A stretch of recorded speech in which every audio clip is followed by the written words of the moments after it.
The Bundoran Weekly is brought to you by AIB, supporting local businesses in Bundoran. For more, see aib.ie.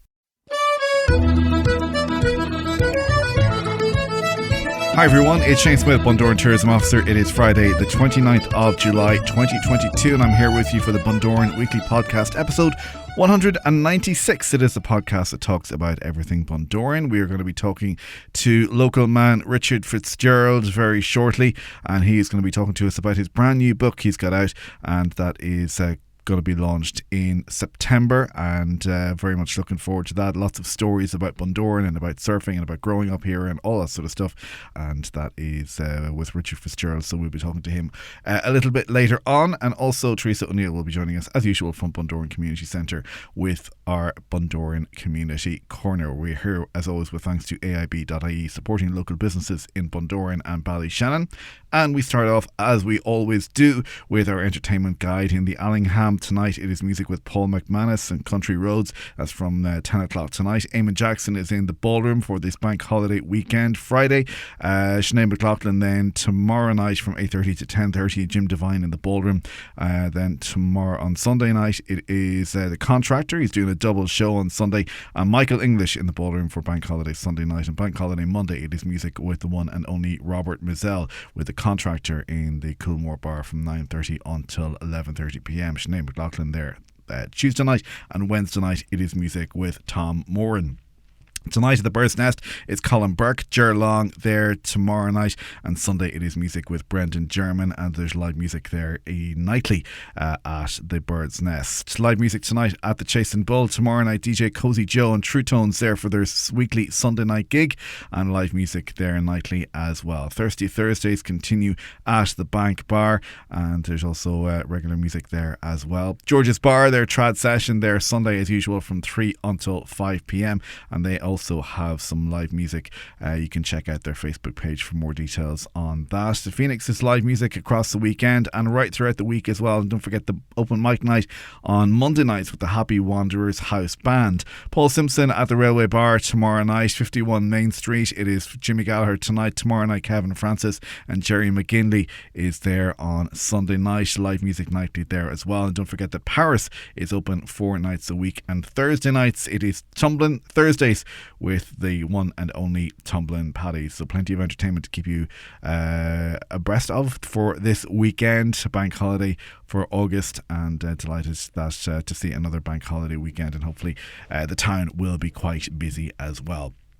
If you fancy a bit of cinema, well, plenty happening at the cinema. The DC League of Super Pets is out this week. Joyride is out this week. Bullet Train is out next week. If you're a fan of Love Island, the final will be live on Monday night in the cinema at 9 o'clock, so you can go and watch it with a load of fans, and you can chat about all of Love Island stuff and who wins it and who doesn't win it. And I don't watch it, so I don't know about Love Island, but anyway, I know it's a big thing with some people, and they're showing it for free.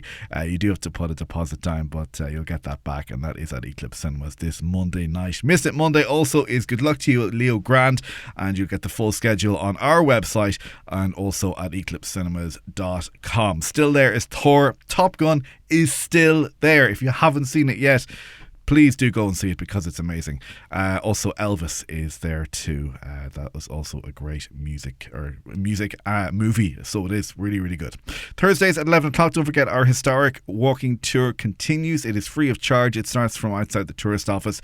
No booking required. You just show up and get on your way on the walk. It takes about an hour, just over an hour, to walk around the town, get some history of the town, and there's lots of it, as you know, if you're a fan of Bundoran. If you've been to Bundoran before, we've got the history of, we've got tourism, we've got music, we've got military, and lots more besides.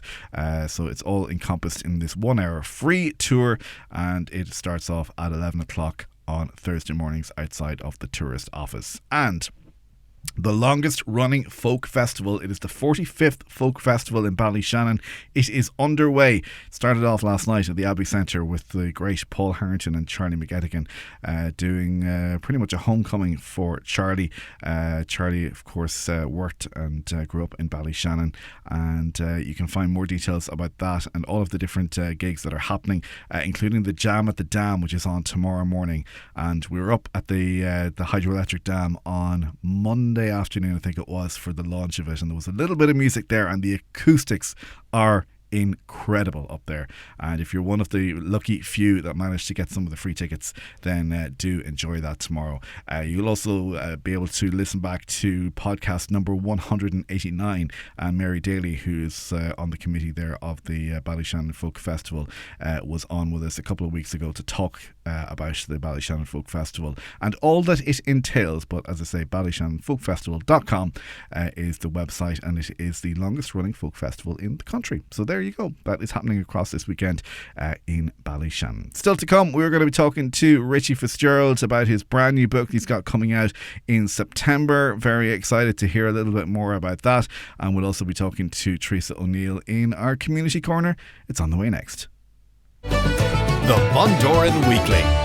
I'm Shane Smyth, Bundoran Tourism Officer, and from surfer to movie star to now author, Richie Fitzgerald has written a book chronicling some of the stories of his life, and it is going to be published by HarperCollins in September. I sat down with him during the week to have a chat. Richie, welcome back to Bundoran. I suppose it's the first thing we have to say to you. It's been a while since you've been here. Yeah, thank you, Shane. It has. It's been kind of the guts of 3 years since I've spent any time in Bundoran, so I felt like a fish out of water. It was time to get back and refill myself in all things Bundoran. So yeah, delighted to be here for the summer. Very good. And of course you've been living in Australia, and you had gone over just before lockdown and then couldn't get back over. But I suppose you didn't put the time to waste, which is why we're here chatting to you today. Yeah, look, lockdown has been difficult for everyone, and we had a huge lockdown in Melbourne in Australia. But if there was a silver lining in a global shutdown and a global pandemic, for me, it gave me time to, I suppose, reflect and maybe try something different and flex my wings, try a bit of writing, which I did, and that materialised over the space of about 18 months, 2 years, into a book. So it was time well spent on my part anyway. Richard Fitzgerald, author. Who'd have thunk that one? Yeah. I have a lot of different suits, but author is definitely not one that I thought would ever be beside my name, or certainly not with a big publishing house either. So it's a dream come true in a way. You don't fall into these things, you put in the time and effort, and it's a process, but it was an enjoyable process. I loved it. It's a pinch myself moment. I still, Shane, honestly, myself, my family, I can't really get my head around it, that it's actually happening, that I'm an author, that I've written a book, and that it's going to get a pretty big release, a global release. So yeah, I'm as surprised and excited as anyone else. Tell me then, how did it come about? Was it your idea? Was it a nudge from somebody, or did you just kind of I need to start writing stuff down just to have it? Yeah, I sound like I'm on radio. No, anyone who knows me, but anyone who knows me knows that I like to talk and I like stories and I like to, hear them and tell them, and I suppose I have plenty to say. So my wife, Bryony, she's always been prompting me to sit down and, write fact or fiction or write something, because I've read books my whole life and I love writing and I love it as an art form. So, it started really putting up small Facebook posts with photographs of Bundoran surf related, yes, I remember not this, yeah. related to surfing, characters that are long gone out of Bundoran. And I kept writing, and I would write individual stories, and then my old classmate Mark Egan gave me an opportunity to write on Historical Bundoran, which is a lovely online platform. So I did that for 6 weeks, and that was a good way to test my material, even though it was separate and there were separate entities. So I did that for 6 weeks or 2 months, and I just kept writing stories and just writing from memory and just writing what it was like growing up in Bundoran, surfing, traveling overseas. So as I say, it's a surf book, but it's not really a surf book. It's a memoir of sorts, and it's got a lot of character in it, a lot of color. You know, it's happy, it's sad, it's very much me. I very much opened myself up. I'm very honest in it, and I shoot from the cuff. If anyone knows me, they'll know that's the way I am. So the book is very much a reflection of me, I suppose. And sort of putting all those stories together, was it a lot of most of it was from memory, but was there a lot of was there checking of dates and all of that kind of stuff? Yeah, I work I get like visual indicators, so photographs are really powerful for me, and I've I suppose blessed and cursed. I have a very, very, very good memory. You know, I can remember real vivid details of conversation and, you know, from when I was a child, or, you know, events. You know, obviously memory is, you know, gets influenced by different factors, and other people's memories come into it. But yes, mostly written from memory. Anything I needed to fact check, I did, you know, whether it was with people like Mark Egan or, you know, the Irish Surfing Association or, you know, there's plenty of stuff out there about Bundoran and, you know, old and new. So I did, but it's not a tome. It's not like you know, a textbook or anything like that. It's not overly done in that way. It's very story driven. So I kind of cut back way on jargon and anything that would lag the book down. It's just really a personal story that drags in characters, the flavour of Bundoran, good, bad, and the ugly, and you know, everything about growing up here and then further afield. So yeah, it's very much it's written from memory, but yes, I used a lot of different ways and means to fact check, whether it's photographs or dates or so on. So, and does it go chronologically, kind of from youth to older, or is it it is a chronological story. You know, there's several different themes running through the book, and you know, it's kind of got a very kind of even pacing throughout, I would say. But yeah, it is chronological. You know, I kind of begin at the start and end where I fancied ending the book. So yeah, you know, there is a certain, unless you know, are Hunter S. Thomas and can write Gonzo style, I think there's a chronological form in every book. You have to kind of follow a story thread, or at least a timeline. Sure. So I certainly do that in it, because my first book, how's that for confidence? It's my first book, and it's formulaic in a way. You have to, and you know, as I say, I'm no author yet, but yeah, it does follow those kind of formulas of a standard book, I suppose. And you started writing it and kind of making the notes and writing these stories and stuff. And did you have an inkling then that maybe did you approach HarperCollins, or how did that all come about? No, I did. There was a friend of mine, or there is a friend of mine, Mark McMenamin. He's a published author from Ballyshannon. He's a historian and broadcaster. He lives in Dublin. You know, we're all familiar with Mark. He was phenomenally good in encouraging me to write, and I sent Mark a few early chapters, and he just said, "Rich, there's a book in this. You have a great style of writing. It's warm. It's personal. Go for it, you know, join it all together, spend the next few months making it a cohesive story in a book." So I have a lot to thank Mark for. Yes, then when I got to a certain stage, you know, I had a few chapters that I thought, yeah, they're pretty link pin chapters, and you know, myself and my wife sat down and put a proposal together. We sent it to 13 different publishers. You know, we had the pie in the sky ones like Penguin and Gill and HarperCollins, but I actually got 5 replies, which was a miracle, really. I think maybe on the strength of that. And then HarperCollins, in about 10 days' time, which was most of the time you've got to wait a year for a reply. But they came in very strongly and said they really loved it, really loved the idea of the book, liked my writing, and they wanted it, and don't sign for anyone else. Wow, and give them a few weeks. Yeah. And like, you know, that was fantastic. That was dream stuff for me. Like, they didn't have to ask me twice, you know. But I did have a bit of interest in it, so, you know. And they said own it, you know, be proud of it, because I'm always shrieking and, oh, maybe it's not too good, maybe it's not that. But, you know, they said, it's great, we love it, you know, be proud of it, own it, and let's go for it. So what about kind of any stories that, or you were looking at photographs, or you're looking at stuff and you're like, oh yeah, I forgot about that. What was there a few of those moments? Yeah, there was plenty in that, you know. an old Bundoran legend, I suppose. If you spent a lot of time around the sea in Bundoran, especially in the 80s, we all have known Mickey Rooney. So Mickey Rooney, who is was a town treasure, and there's characters like that pop up in the book in a good light, and that was driven off a photo. I would have spent a lot of time on the beach, and Mickey on the loudspeaker, so I knew Mickey Rooney really, really quite well, surfing and all the rest of it. So there was just stuff like that. I came across an old photo of mine, of me, and Mickey Rooney was in the background. I thought, God, there's a man I haven't thought about in a long time, and he deserves a little nod in my book, because he was such an integral part of the beach scene for my childhood anyway. But new generations in Bundoran probably don't even know he existed.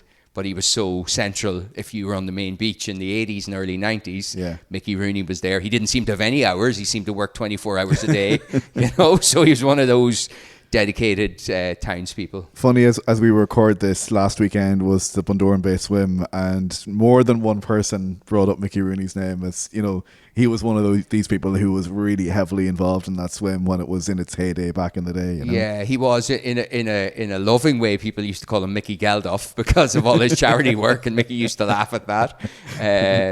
But yeah, Mickey, cancer research and charity work was close to his heart. It really was, as it is mine. So Mickey, established, and he did so much work for Conquer Cancer in Bundoran, and I think it's just good sometimes.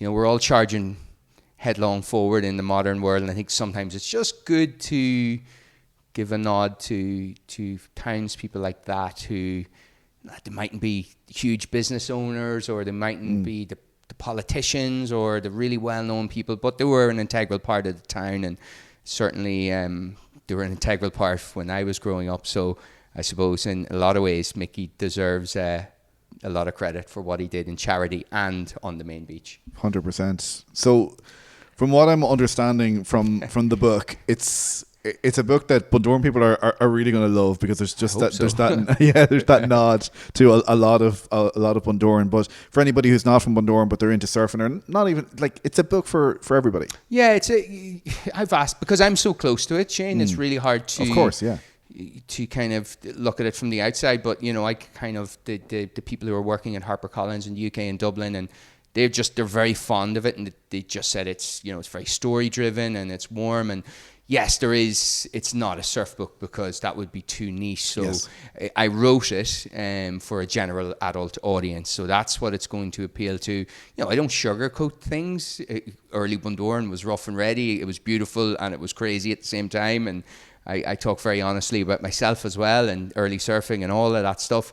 But there's something in there for everyone. It's part bio, part travelogue, it's character study. It's a reflection of the town, and there's a lot of elements that go into it, and if when you read it, you will see that in there. But yeah, I mean, it's getting a global release. I mean, they're translating it into 4 or 5 different languages, really? And wow. it's on Amazon, it's in America, and it's going to be in Australia, New Zealand, and all over the place in the UK and bookshops and so on. I'm not here to do a big promotion speech, but it is HarperCollins at the end of the day, and they've got a very long reach. They're the second biggest publisher in the world, so it is going to go broad, and I think that's a testament to that. They feel it's got a very broad spectrum of kind of consumer that would like it. Sure. I think if it was very niche, they would have just targeted at a much narrower audience. So I suppose I just wrote it that anyone could pick it up and enjoy it. And there's color in it, there's excitement, there's waves, there's characters, there's people, there's travel, and there's a lot of honesty in it too. Bit a long book. And it's I had to do a huge edit. I mean, this was the point of it's long. Look, anyone who knows me knows that I don't do things by halves. I think it's been edited down by myself and the team in HarperCollins to about 110,000 words. So it's going to come in somewhere in the 300 pages, maybe a little bit more, but that's the maximum before it becomes an academic book, or it becomes, as they say in the industry, a tome, where it's just it's huge. It's like something you'd pick up in history class. So yeah, look, I was never going to write a novella. It's going to be a bigger book, but sure, you'll get through it anyway for its winter release. So there's possibly a second one in you. I have a few ideas. I obviously can't write about myself again, but yeah, look, I think once you. I've spoken to Mark Egan again and Mark McMenamin, and they've written several books, and I think you get an addiction for it. Sure. And I like the process, and I like the creativity of it. I have a few other ideas. Obviously, you can't write the sequel because it's written. Yeah. But I've definitely got a taste, possibly a new career. Hopefully, who knows? But look, at the very least, I love. It's called Richard Fitzgerald. Is it Richie Fitzgerald? HarperCollins, which was not on my menu a few years ago for sure.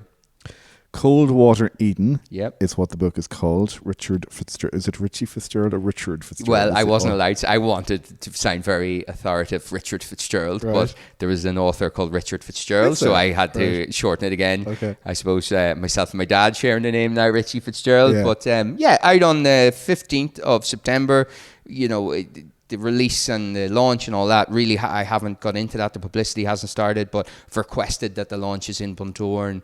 Where it will be, I'm not so sure, but, where else could it be? It has to be. It has to be in Bundoran, and I hopefully will be able to tell all my friends, townspeople, people in the area, surfing and otherwise, in the next couple of weeks, and hopefully that will be a fun event. Great. Well, listen, we look forward to it. Best of luck. You can pre-order the book now on Amazon and eSense. All over the place. As they say, everywhere you get your books, you can order it online now and pre-order it, and it'll pop into your inbox no doubt on the 15th of September. Richie, thanks for sitting down with us, and best of luck with the book. My pleasure, Shane. Thank you very much. The Bundoran Weekly.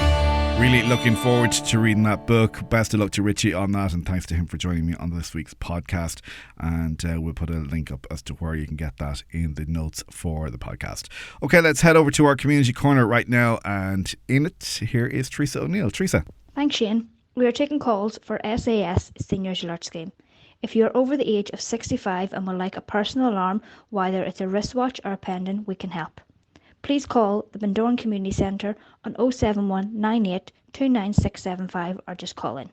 The Seafront Strollers are every Tuesday with John at 12 p.m. and Thursday with Teresa at 7 p.m. Have a stroll, a chat around the promenade and then back to the centre for tea and coffee. Due to your demand, our food cloud collection is every Tuesday and Friday from 2 to 3:30. Only one collection per family, please. We have a kids' summer camp in the Bundoran Community Centre from the 8th to the 12th of August from 10 to 12 p.m. This will have arts and crafts and cool activities. If you would like to book, please email bundorancommunitycentre@gmail.com. The Bundoran Community Museum is open every Monday and Friday, 10 a.m. to 5 p.m. This museum is free, but donations are greatly appreciated. If you're looking for printing, photocopying or scanning, or to use our public computer, please call in or email bundorancommunitycentre@gmail.com. We would like to thank everyone for our successful Bundoran Bay swim. Thank you to all the swimmers, everyone who supported the event, to the volunteers on land and water, the RNLI, Killian O'Kelly, Salty Fox and all the board and staff. Thanks, Teresa. We'll talk to you again next week. Have a great bank holiday weekend. That is going to do it for our podcast episode 196. We are ticking closer to 200. And I still have no plans for it. But we'll get something together for the 200th episode. We'll make it a bit special in a few weeks' time. Do have a great weekend. Don't forget to follow us wherever you're listening now, or indeed stream and download all episodes on demand at bundoranweekly.com. Tag your photos on Instagram with the hashtag #DiscoverBundoran for your chance to be featured on our feed. And don't forget, if you are using Instagram stories, you're here in Bundoran, you want to add a little bit of fun, a little bit of flavour to them, then search Bundoran on the Giphies, and you can include some Bundoran Giphies on your stories as well. Don't forget, you can contact us as well, podcast@bundoranweekly.com, and find us on Facebook and Twitter @Bundoran Weekly. Have a safe, fun, family-filled, love-filled bank holiday weekend, and we'll talk to you again next Friday. Good luck. The Bundoran Weekly is a production of Discover Bundoran. The Bundoran Weekly is brought to you by AIB, supporting local businesses in Bundoran. For more, see aib.ie.